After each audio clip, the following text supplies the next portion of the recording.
Hello friends तेल ओडिशा माटी रे प्रथम थर पर चेरी होइथिबार आपण माने देखि पारथिबे। तो एही चेरी गछटी कि मु आम पाख नर्सरी रु मात्र 200 टका देके आनथिली। तो लगार मात्र 2 मास परे गछरे ढेर सारा फूल होइछि। तो फूल पर आपण माने देखिथिबे बहुत सारा कसी कसी चेरी भी मध्य आछि आ किछि चेरी पाचि भी जाइछि। तो नाली नाली चेरी बहुत सारा मिठा यही चेरी आपण माने भी आपण मानको गार्डन रे बा घर जेकोसी खाली स्थान रे आपण माने एही चेरी गछ को प्लांट करि परिबे आ एथुरु बहुत सारा फ्रूटिंग नै परिबे आ एही चेरी बहुत सारा मिठा आपण माने फ्रेंड्स विश्वास करिवेनी चेरी बहुत मिठा। तो एही चेरी रो ना रहिछि सिंगापुर चेरी बहुत छोट किंतु बहुत मिठा आ प्रबल मात्रा रे गछरे भरी भरिका चेरी होइछि।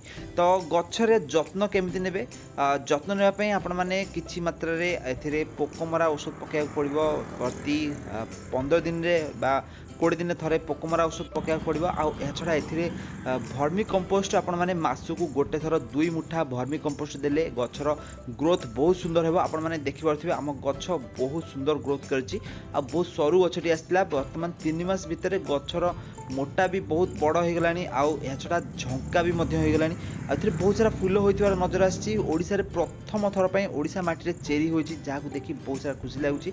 आपण माने देखि पारथिबे एठी गोटे कसी चेरीटी होइछि आ आगामी काली यह पाचिबो तो बहुत जबरदस्त टेस्ट मिठा रही आटा आपण मैंने देखिए बहुत सारा कसी फल भी एथिरे होइछि।